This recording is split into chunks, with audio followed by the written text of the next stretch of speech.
Hello dear students, how are you?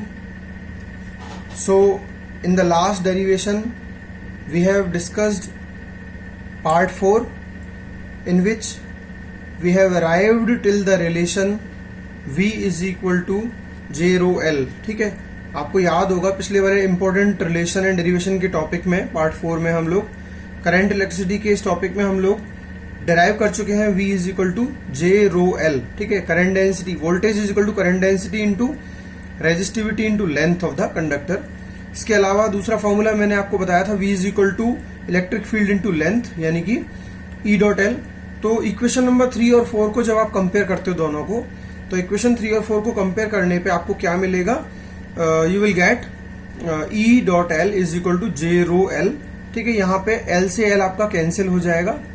L से L cancel होने के बाद आपको फाइनल रिलेशन मिलेगा E is equal to J into rho यानी current density into resistivity is the electric field.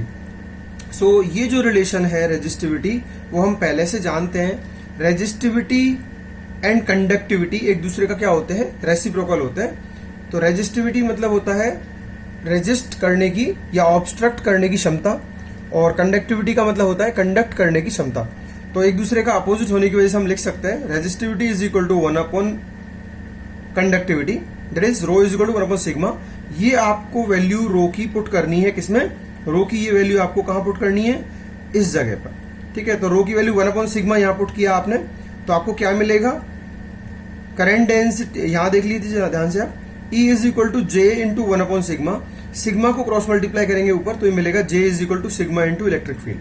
तो final relation मुझे ये मिला है current density is equal to conductivity into electric field. ये जो टॉपिक है आपका यहाँ पे ऑलमोस्ट इसका एक पार्ट एंड हो जाता है.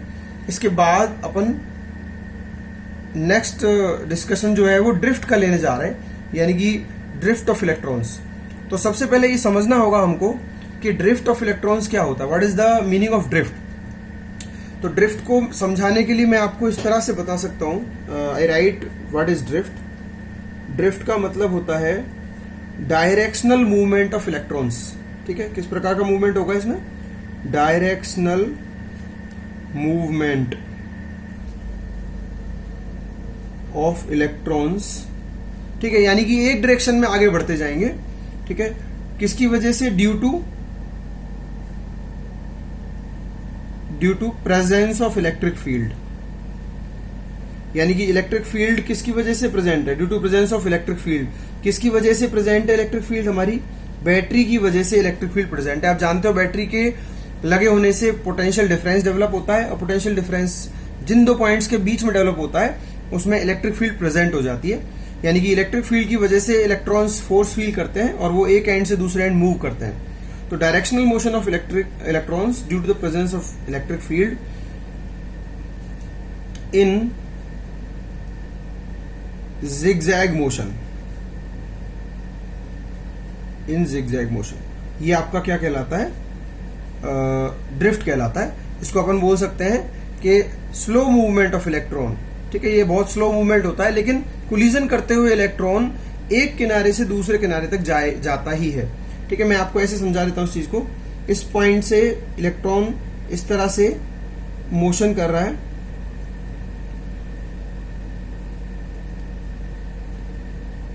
ये आपको डायग्राम जो मैं बता रहा हूं उसको समझ में आ रहा होगा. इसमें खास बात क्या है? इलेक्ट्रॉन पॉइंट ए से पॉइंट बी पे जा रहा है. ठीक है, लेकिन वो अपने पाथ में, यानी कि ये किधर से किधर जा रहा है? If it is moving left to right, suppose मान लेता हूं मैं पॉइंट ए से point B left to right जा रहा है, तो हमेशा ए से बी पे जा रहा है, तो वो अपने रास्ते में वापस नहीं लौट रहा. इसका डायरेक्शन जो है यूनिक है.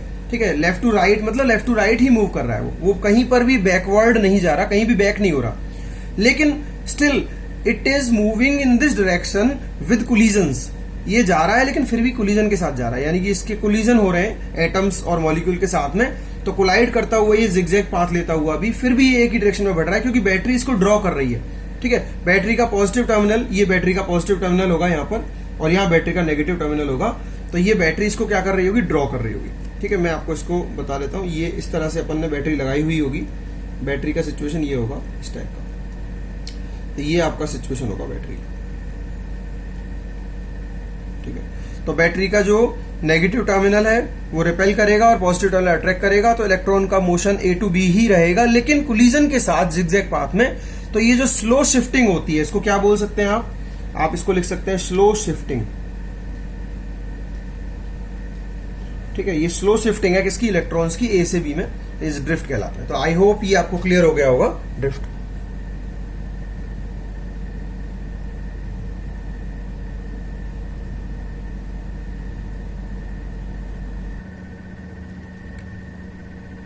अब यदि आपको इलेक्ट्रॉन का ड्रिफ्ट मेथड समझ में आ गया होगा, व्हाट इज ड्रिफ्ट, तो इसके आगे चलते हैं अपन। तो इससे आगे का जो टॉपिक है वो ये है कि जब कभी भी कोई भी इलेक्ट्रॉन मूव करता है, तो वो किसके प्रेजेंस में मूव करेगा, किसी भी फोर्स के प्रेजेंस में मूव करेगा। तो अपन बात कर लेते हैं इसके अंदर, whenever what is the acceleration. आप जानते हो फोर्स क्या होता है, किसी भी इलेक्ट्रॉन पे लगने वाला जो फोर्स होगा वो F is equal to ma होता है। ठीक है, हम जानते हैं by the Newton's law force जो होता है वो ma होता है। तो इस कंडीशन में यहां पे ध्यान से देखिएगा, अगर यही फोर्स मैं इलेक्ट्रिक फील्ड के लिए कैलकुलेट करूंगा तो वो कैलकुलेशन आएगी, this is equation 1 and this is equation 2, F is equal to QE। ठीक है, तो यहां पे अपन इक्वेशन 1 और इक्वेशन 2 को इक्वेट कर सकते हैं, क्योंकि ये भी फोर्स की वैल्यू है और ये भी फोर्स की वैल्यू है।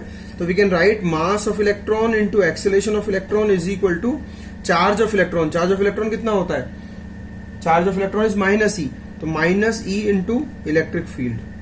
तो यहां से आपको कैलकुलेशन मिल जाएगी, acceleration is equal to minus e by m. ये आपका इक्वेशन हो जाएगा। This is the acceleration of the electron inside the conductor while drifting from one end to another.